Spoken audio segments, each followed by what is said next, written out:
नमस्कार दोस्तों, मैं आप सबकी दोस्त रीना। आज मैं आप सबको एक लोक कथा सुनाऊंगी जिसका शीर्षक है राजकुमारी और सांप। राजा उदय सिंह का एक पुत्र था। राजा उदय सिंह के पुत्र राजकुमार सिद्धार्थ के पेट में एक सांप रहता था, जिसके कारण राजकुमार बिल्कुल पतला दुबला हो गया। राजा ने अनेक वैद्यों को दिखाया, परंतु कोई लाभ नहीं हुआ। निराशा के कारण एक दिन राजकुमार घर छोड़कर चला गया। राजकुमार भटकता हुआ एक दूसरे राज्य में पहुंचा।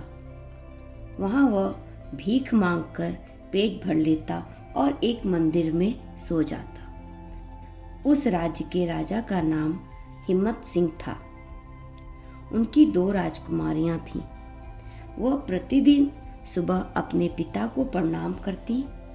उसके बाद उनमें से एक कहती, महाराज की जय हो, जिससे हम सब सुखी रहें। दूसरी कहती, महाराज आपके कर्मों का फल अवश्य मिले। राजा कहता, मेरे कर्मों से ही तो तुम सुख से रह रही हो। राजकुमारी कहती, नहीं पिताजी, यह मेरे कर्मों का फल है। राजा हिम्मत सिंह दूसरी राजकुमारी की बातों को लेकर बहुत नाराज थे। एक दिन उन्होंने मंत्रियों को आदेश दिया, ये मेरे खिलाफ बोलने वाली मेरी पुत्री को किसी परदेसी से ब्याह कर दो, जिससे यह अपने कर्मों का फल भुगते।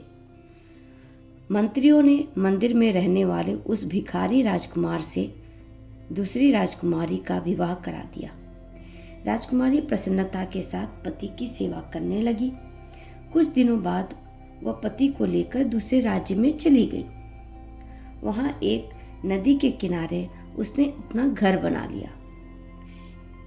एक दिन राजकुमारी अपने पति को घर की रखवाली के लिए छोड़कर बाहर कुछ खाने की व्यवस्था के लिए जाने लगी।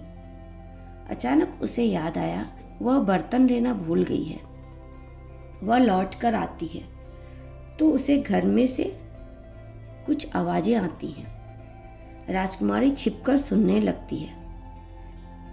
राजकुमार जमीन पर सिर टिकाकर सो रहा था कि उसके पेट में रहने वाला सांप उसके मुख से बाहर आया। इसी बीच पास की ही बाम्बी में रहने वाला सांप भी बाहर निकल आया।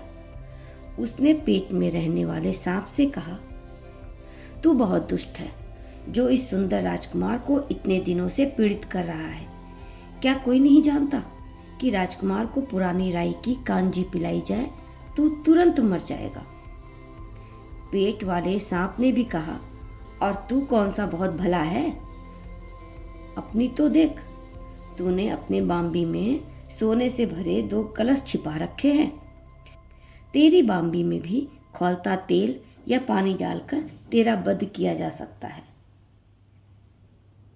राजकुमारी ये सब बातें सुन रही थी। उसने दोनों के बताए हुए उपायों से उन दोनों सांपों को मार डाला। सांप के मरते ही राजकुमार स्वस्थ हो गया।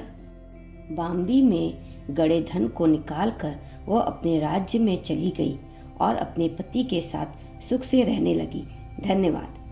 आपको ये कहानी पसंद आई हो तो वीडियो को लाइक कीजिए, शेयर कीजिए, चैनल को सब्सक्राइब कीजिए और बेल आइकॉन को ज़रूर प्रेस कर दीजिए ताकि आने वाली कहानियों का नोटिफिकेशन आपको मिलता रहे। नमस्कार।